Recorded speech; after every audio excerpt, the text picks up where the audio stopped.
శివ, నేను చూసిన జాతక ఫలితాలు మీకు తెలియడానికి గల కారణం నేను కరెక్ట్గా చెప్పాననే ఉద్దేశం కాదండి.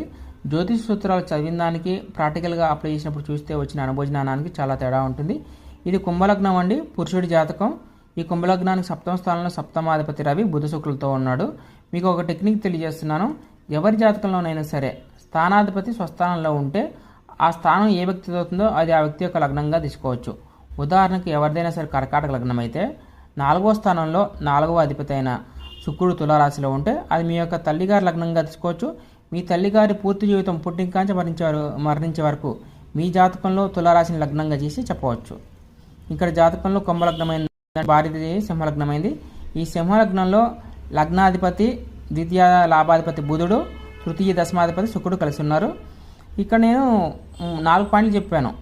మీ భార్య గారు సోషల్ మీడియా ప్రభావంలో ఉంటారు, ఫ్రెండ్స్కి ఎక్కువ వాల్యూ ఇస్తారు, ధనం ఖర్చు చేయడం వెనకాడరు. 4 మీ తల్లి గారితో పడదని. 4.1 మాత్రం ఈ యొక్క వ్యక్తి జాతకం ఆధారంగా చెప్పాను.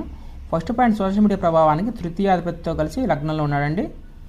ఇంకోటి ఇక్కడ తృతీయాధిపతి బుధుడు కూడా కాలచక్రంలో తృతీయాధిపతి కూడా లగ్నంలో ఉన్నాడు. ఇది ఒక పాయింట్ సోషల్ మీడియాకి.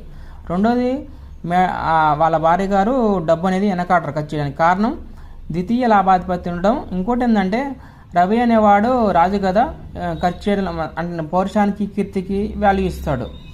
ఇక్కడ ధనాధిపతి కూడా ఉండడం వల్ల డబ్బు ఖర్చు చేయడంలో వెనకాడరు. రాజు నేను ఖర్చు పెడతానని చెప్పి గొప్పదలకి ఖర్చు పెడతా, గొప్పలకి ఖర్చు పెడతారంటే వాళ్ళ వైఫ్ గారు. 3వ పాయింట్ ఫ్రెండ్స్. ఇక లాభాధిపతి లగ్నం ఉంది కాబట్టి ఫ్రెండ్స్ యొక్క ప్రభావం ఎక్కువ. ఇంకా తల్లిగారితో పడడానికి కారణం ఈ యొక్క అబ్బాయి జాతకంలో 4వ అధిపతి 7లో అష్టమాధిపతి కూడా ఉండడం వల్ల తల్లిగారితో ఈ అమ్మాయికి పడదు, అంటే అత్తగారితో.